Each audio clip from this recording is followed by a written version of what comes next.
Hep doğada yürüyüşlere başladınız. Bunun var mı bir anlamı? Evet var. Eğer düzenli spor yaparsanız, dengeli ve güzel Akdeniz tip mutfakla beslenirseniz genlerinizi bile kontrol altına alabilirsiniz. Erkeklerde yaşam süresi 76'dan 74'e indi Türkiye'de. Neden acaba? Peki bu yürüyüş aynı tempoda mı olmalı? Peki en önemli spor, son zamanlarda yürürken hafif yorulmaya başladım. Nefes nefese kalıyorum. Acaba ne ola ki? Sol kolunuzdaki her ağrı kalp krizi mi demek? Çok fazla terlemenin pek çok sebebi olabilir. Mesela bel fıtığıyla bacak damar tıkanıklığını nasıl ayırt edebiliriz? Hafif tansiyonu olan insanlarda biz ilaçsız da bazı şeyleri çözebiliriz. Mesela acaba sizin tansiyonunuz neden düşmüyor?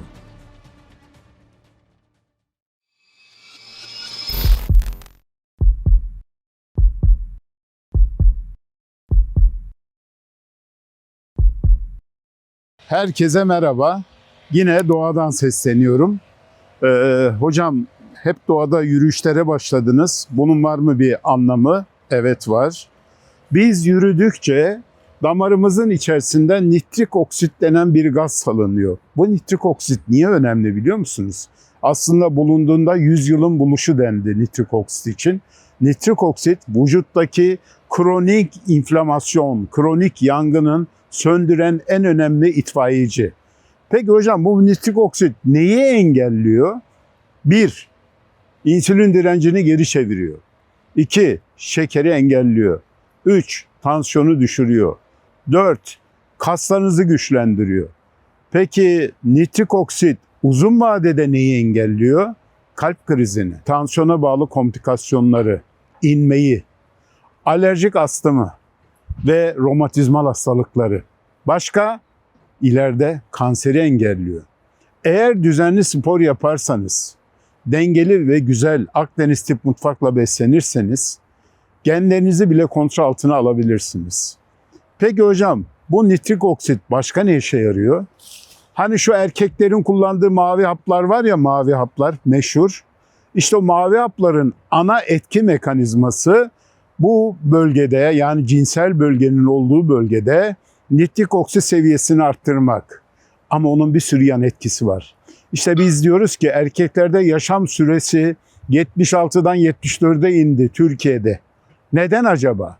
İşte kötü yaşantı, yaşam tarzının kötülüğü, hareketsiz yaşantı, kötü beslenme, kötü alışkanlıklar. Ama en önemlisi maalesef erkeklerde kullanılan mavi haplar. İşte siz bu mavi hapları kullanmadan da onun etki mekanizmasını sağlayabilirsiniz. Nasıl? Yürüyerek. Yürüdükçe nitrik oksit sentezi artıyor. Aman dikkat. Peki niye böyle açık havada yürümek, evde yürümekten ya da otomatik koşu bandından yürümekten daha efektif, daha iyi? Çünkü siz doğayla baş başasınız. Bir kere mutluluk hormonunuz salgılanıyor. Tansiyonunuz düşüyor. Endorfin salgılanıyor. Bu arada serotonin, beyninizi daha iyi kontrol altına alabiliyorsunuz ve beyniniz dinleniyor. O yüzden doğada yürüyüş, 30 dakikalık yürüyüş bile çok önemli. Peki bu yürüyüş aynı tempoda mı olmalı? Son yapılan yayınlar belli bir mesafe, hızlı tempo, sonra orta, sonra hafif, sonra yani kademeli olarak temponun arttırılması kalp damar sağlığına daha etkili. Daha önce söylemiştim, bir daha söyleyeyim.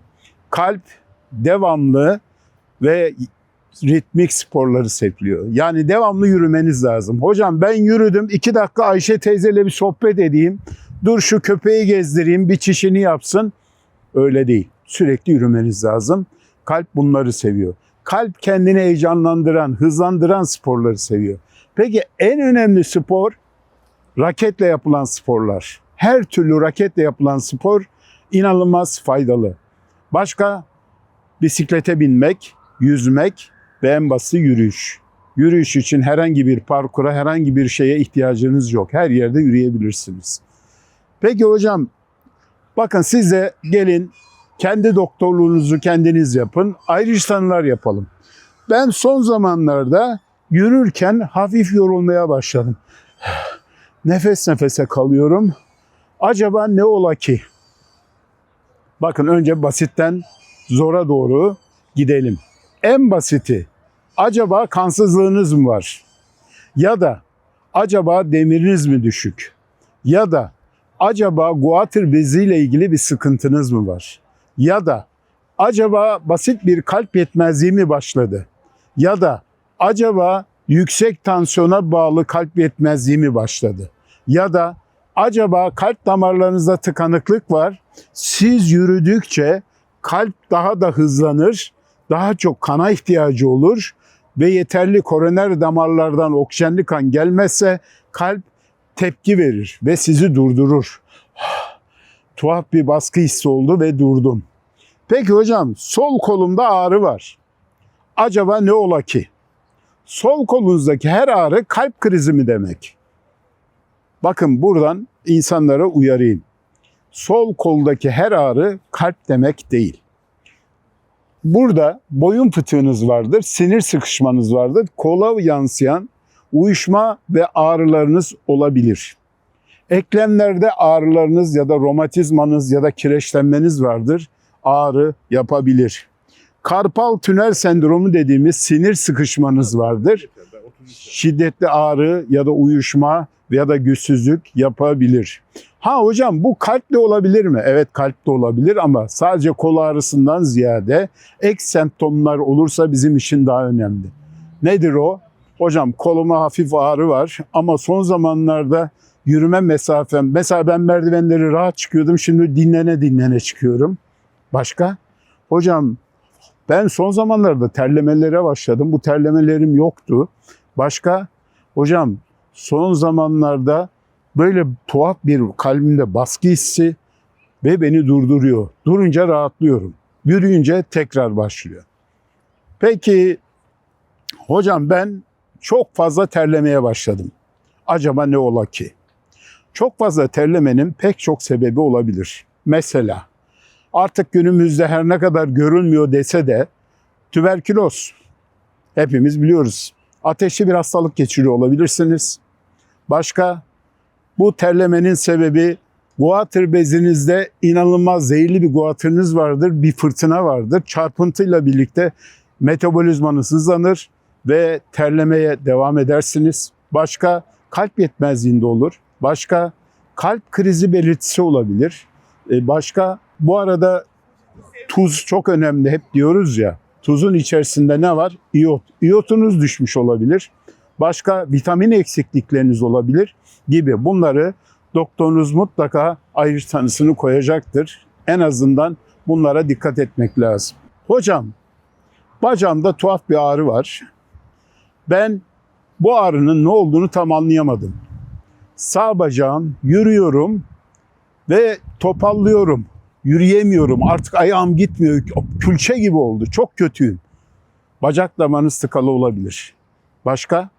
Bel fıtığı olabilirsiniz. Peki hocam, bel fıtığıyla bacak damar tıkanıklığını nasıl ayırt edebiliriz? Bacak damar tıkanıklığı, siz durunca ağrınız geçer. Bel fıtığında ayakta ağrınız geçmez. Başka? Hocam, benim bacaklarımda ödem var. Peki bu ödem tek taraflı mı, iki taraflı mı? Niye önemli bu? Tek taraflı ödemler genelde damarsal sistemle ilgili bir sorundan kaynaklanabilir. Nedir bunlar? Lip ödem, lenf ödem, iç varis dediğimiz venöz yetmezlik ya da venöz reflü. Peki iki taraflı olduğu zaman ne düşünmeliyiz? 1. Kalp yetmezliği. 2. Nefrotik sendromlu ya da protein kaçağının beraberinde olduğu böbrek yetmezliği. 3. Mix ödem dediğimiz guatr bezi ile ilgili rahatsızlıklarda iki taraflı ödem beklenebilir. Bunun için mutlaka doktorunuza görünmenizde fayda var. Annem tansiyon hastası. Biz tuzu tamamen kısıtladık. Hiç tuz vermiyor. 1 gram dahi tuz vermiyoruz. Doğru mu yapıyoruz? Yanlış yapıyorsunuz. Tuza bağlı yüksek tansiyon ya da tansiyonu %6 yükseltiyor aslında tuz. Bazı insanlarda biraz daha fazla yükseltebilir. Normalde biz Dünya Sağlık Örgütü, Amerikan Kalp Cemiyeti ve Türk Kardiyoloji Derneği'nin bize gösterdiği öneri eskiden 3 gramken şimdi 5 gram. Ama yüksek tansiyonu olan hastalar gizli tuzları da hesaplarsak 2-2,5 gram, yani yarım çay kaşığı kadar tuz almalı. Neden almalı? Tuz, yani sodyum, vücudumuzun en önemli minerali. Sinir iletisinde var, hücre içi dengede var, beynimizde var. Her yerde sodyum var. Sodyum çok önemli. Siz tuz kısıtlaması yaparsanız, hiç tuz vermezseniz, sıfır tuzla beyin hasarı, kalp krizi ve şeker hastalığına bağlı ölümler artıyor.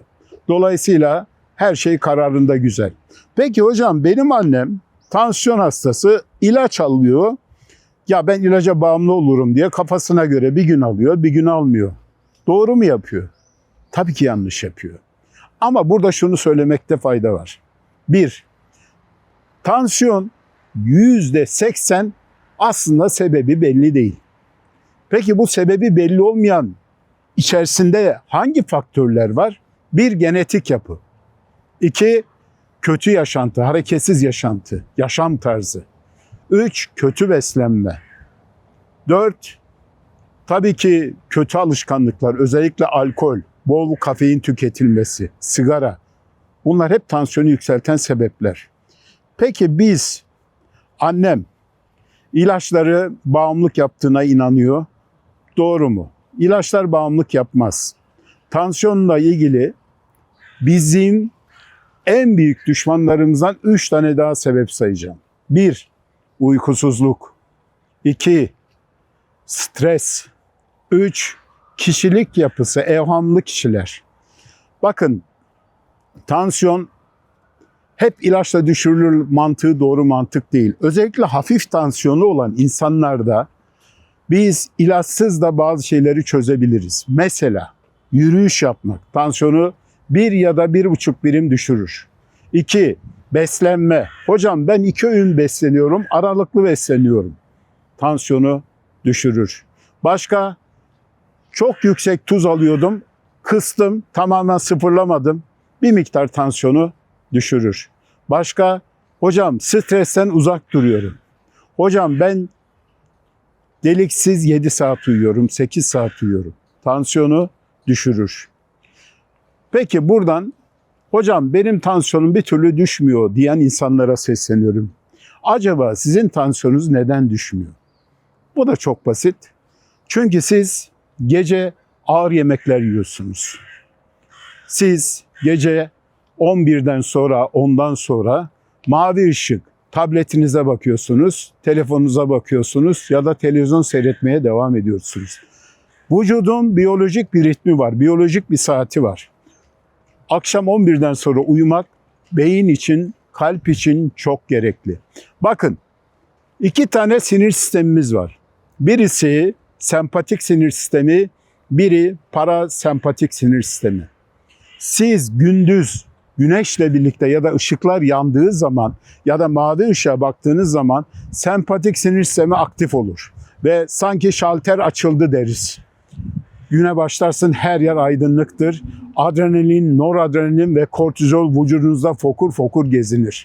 Peki bunu abartılı yaparsanız ne olur? Yüksek tansiyonunuz olur, çarpıntınız olur, kalp krizi geçirirsiniz ya da diğer şeyleri geçirirsiniz. Peki karanlıkta gözünüzü kapattığında, uyuduğunuzda ne olur? Parasempatik sistemi devreye girer. Çabuk vagusu çağırın der. Vagus koşarak gelir. Kalp ritminizi yavaşlatır. Tansiyonunuzu düşürür ve sizi dinlemeye alır. Ve siz dinlenirsiniz. Beyniniz rahatlar. Kalbiniz kendi kendini onarır. Peki gece 11'den sonra, gece 1'de uyandın, bir daha baktın telefona. Beyin dedi ki o herhalde uyandık, hadi sempatik sinir sistemi koşun. Bu sefer ne oluyor? Dinlenemiyorsun. Aslında sen bunu yaparak kalbini tatilden mesaiye çağırıyorsun. Peki bu kalp, günde 100.000 kere atan kalp dinlenmeyi hak etmiyor mu? Niye dinlendirmiyorsunuz kalbinizi? Bir gün geldiği zaman sizi terk edip gidecek. Aman dikkat. Peki hocam ben bu tansiyon illetinden çok korkuyorum. Bir sürü komplikasyonu varmış. Çevremizde görüyoruz. Neler ki bunlar? Erken dönem, akut dönemde ne yapar yüksek tansiyon? 1. Beyin kanaması ya da beyne pıhtı atması sonucu inme. 2. Kalp krizi. 3. En önemlisi de aort damarın yırtılması, diseksiyon dediğimiz hadise. Bunlar eğer erkenden hastaneye gidilmezse bu hastaları genelde kaybederiz. Peki başka? Kronik dönemde ne yapıyor? Uzun vadede tansiyon. Hocam benim tansiyonum hep 16-17, çok iyiyim. Uzun vadede körlük yapıyor. Uzun vadede diyaliz hastası oluyorsunuz. Uzun vadede erkekler iktidarsız oluyor. Dolayısıyla yüksek tansiyonu lütfen önemseyin. Bana bir şey olmaz demeyin. Şu uyarıyı da bulunayım tekrar. Genelde yoğun bakımlara giden ya da kalp krizi geçiren insanların yarısı bana bir şey olmaz diyen insanlar. Bak buradan insanları uyarıyorum. Hocam annemin boynunda bir şişlik oluştu. Daha doğrusu biz fark ettik. Belki eskiden vardı ama anlayamamıştık. Doktora gittik. Doktor bir ultrason yaptı. Boynunda bir kitle var dediler. Sonra kulak burun boğaza gittik. Kulak burun boğazdaki doktor ileri tetkik istedi, MR istedi. MR'da şah damarını saran bir kitle olduğu söylendi. Ve doktorumuz çok riskli bir ameliyat gerektiği ve bunun sonunda felç olabileceğini, sesinin kısılabileceğini, yüzün felç olacağını, dilin hareketlerinin bozulabileceğini, yutma güçlüğünün olabileceğini bize söyledi. Hatta ölüm riski olabileceğini söyledi. Biz de korktuk açıkçası, ameliyat etmeyelim mi diye düşünmeye başladık. Gittiği yere kadar. Bakın şah damarı tümörleri dünyanın her yerinde görüldüğü an ameliyat edilmelidir. Şah damarı Y şeklindedir. Tümör şöyle sarar. Bakın normalde tip 1 yanındadır. Tip 2 şöyle 270 derece kadar sarar. Tip 3 dediğimiz hadisede de tamamen sarar ve tüm şah damarını içine alır. Peki bu hastalar ameliyat olmazsa başlarına ne gelir? Bu bölge sıkıntılı bir bölge. Neden? Yemek borusu, nefes borusu, yüz siniri, dil siniri, ses siniri, bütün hayati organlar bu bölgede. Tümör büyüdükçe bası yapar, yutamazsınız. Tümör biraz daha büyür, nefes alamazsınız. Tümör biraz daha büyür, şu kafa kemiği geçer, kafa tabanından beynin içine girer. Ameliyat şansınız ortadan kalkar. O yüzden şah damarı tümörü olan insanlara şöyle bir seslenişte bulunayım. Sizde, çocuğunuzda, kardeşinizde, ailenizde, boynunuzda kitle varsa sizde de olabilir. Bunların büyük bir bölümü ailesel geçişli. O yüzden şah damarı tümörü olan insanlar çocuklarına ve kardeşlerine mutlaka basit bir ultrason yaptırsınlar. 2. Bu insanlar o kadar da çaresiz değiller aslında.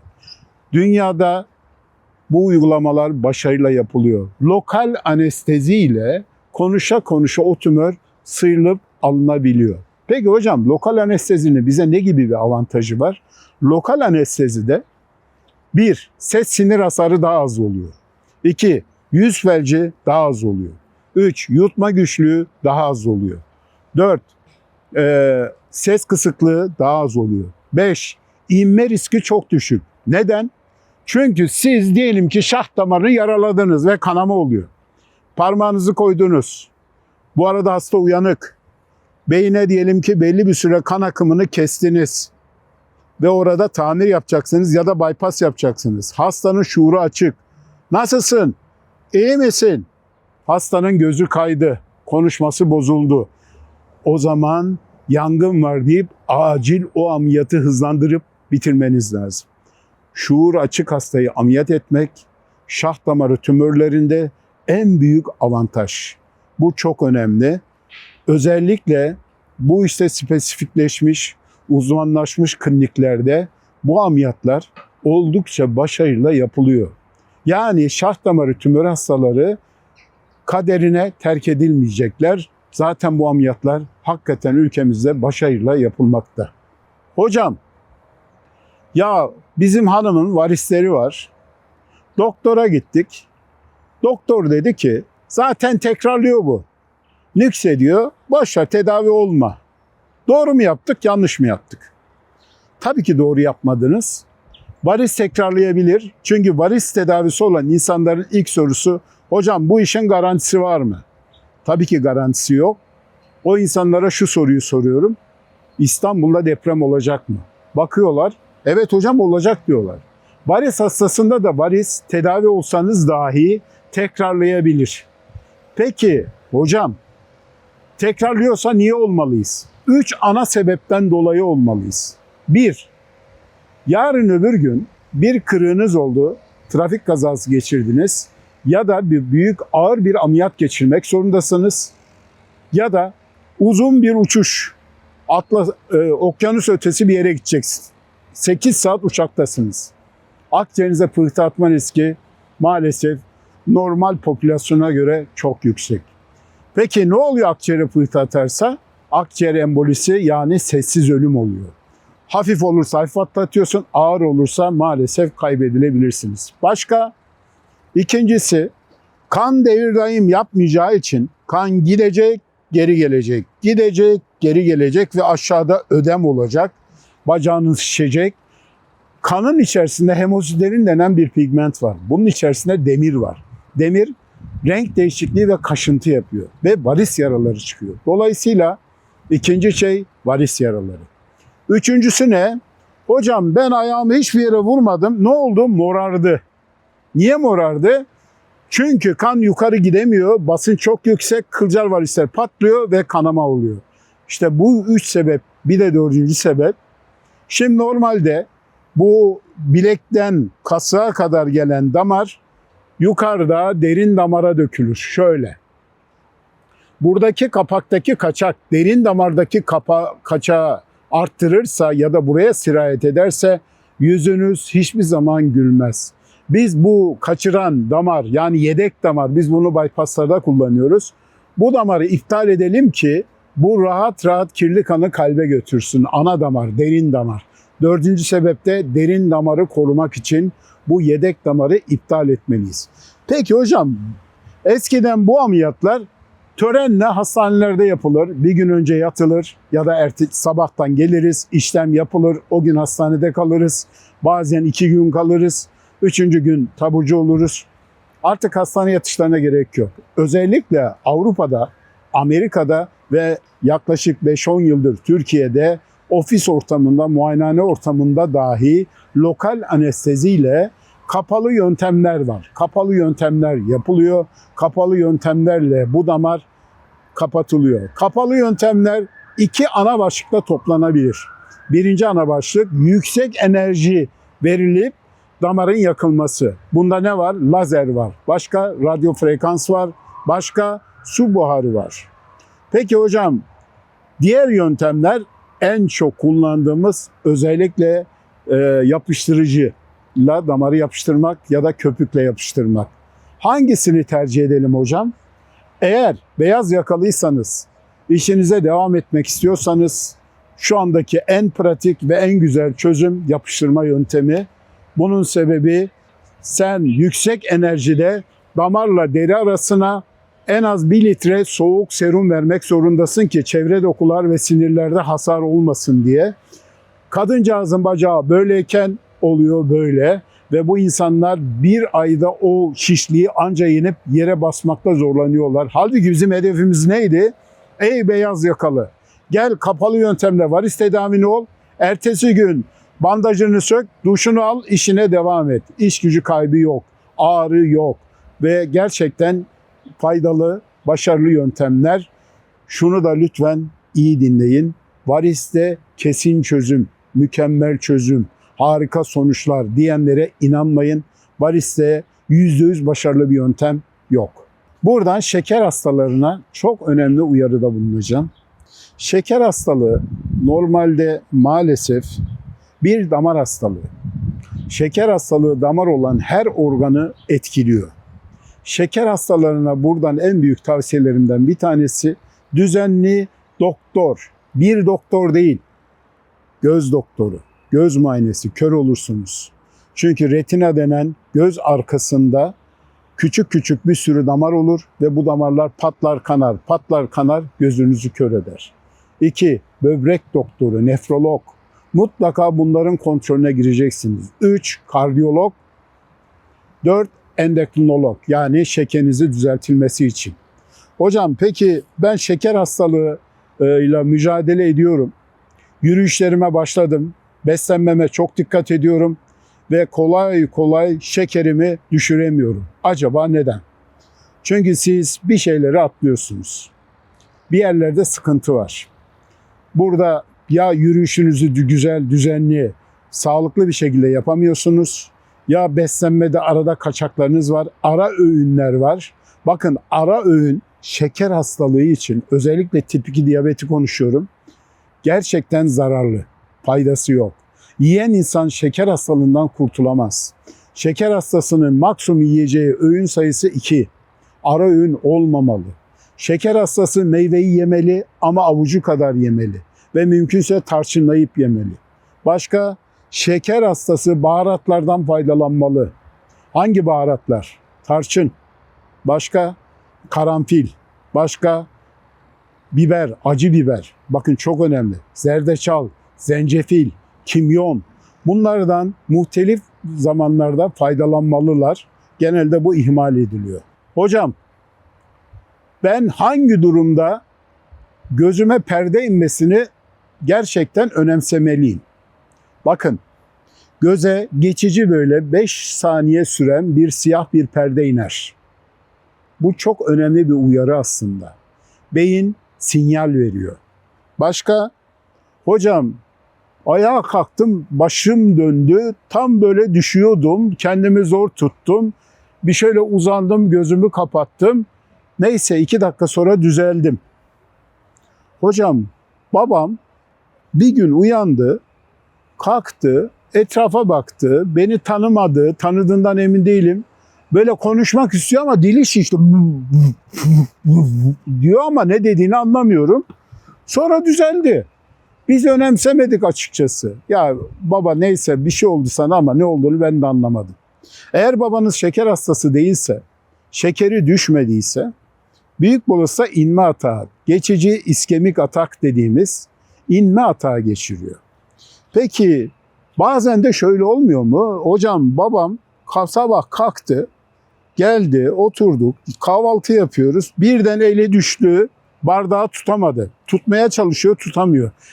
Hepimizin başına gelmiştir. Gece yatarsın kolunun üstüne, sabah uyandığında kolun tutmaz. Sana ait değildir.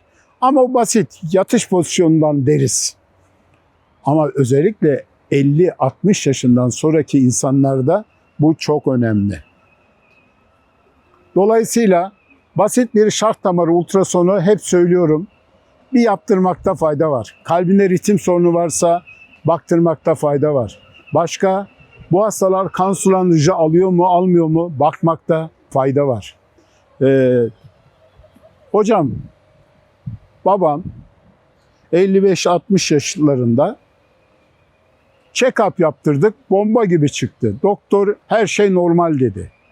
Atladığınız bir şey var.